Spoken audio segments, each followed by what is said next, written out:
नमस्कार, मेरा नाम है सिद्धार्थ शुक्ला और आप देखना शुरू कर चुके हैं SPN 9 न्यूज।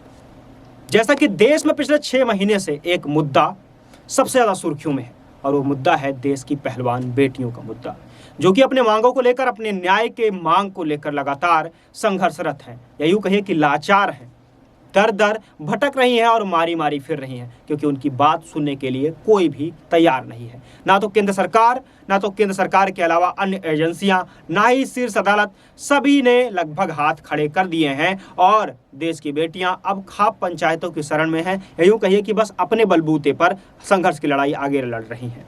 इसी कड़ी में जयंत चौधरी ने इनका समर्थन किया है। राष्ट्रीय लोक दल के राष्ट्रीय अध्यक्ष ने पहलवान बेटियों का समर्थन किया है, महिला पहलवानों का समर्थन किया है और उन्होंने कहा है कि आज से 9 साल पहले क्या सरकार को बहन बेटियों की या लड़कियों की जात नहीं दिखाई पड़ती थी?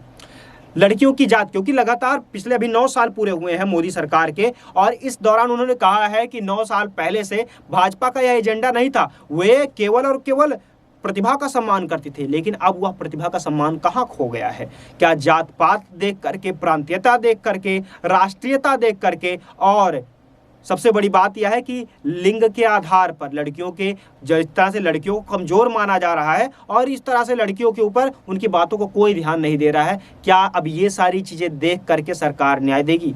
जयंत चौधरी ने कहा है, सबसे बड़ा आरोप जो लगाया है वो कहा है इस पूरे देश में केवल एक ही सबसे लायक, सबसे होशियार और सबसे काबिल युवक है, वो है जय शाह। जी हाँ, केंद्रीय गृह मंत्री अमित शाह के बेटे जय शाह पर उन्होंने बहुत बड़ा हमला बोला है और कहा है पूरे देश भर में केवल एक ही सबसे युवा और सबसे काबिल युवक है, वो है जय शाह। उन्हीं को ही सबसे बड़ा पद दे देना चाहिए, उन्हें ही जो है अध्यक्ष बना देना चाहिए। और इन सब के साथ ही उन्होंने यह भी कहा है कि पहलवान बेटियां लगातार संघर्षरत हैं। उन्होंने सरकार को अल्टीमेटम दे दिया है कि 9 जून तक का समय है सरकार के पास। अगर समय रहते सरकार की तरफ से कोई बड़ा फैसला नहीं आता है तो उन्होंने कहा है कि वे सरकार की ईंट सीट बजाने में और पहलवानों के पूरी तरह से समर्थन में आ जाएंगे अपनी पार्टी और अपनी पार्टी के कार्यकर्ताओं के साथ में। अब देखने वाली बात होगी भाजपा इस चीज को, इस बयान को किस तरह से लेती है। इससे पहले क्या सरकार 9 जून से पहले कुछ बड़ा देखने को मिलता है? ये सारी बातें जरूरी है, बेहद अहम है। आप जुड़े रहिए हमारे साथ और देखते रहिए हमारे चैनल को देश और दुनिया की दूसरी अन्य खबर को जानने के लिए।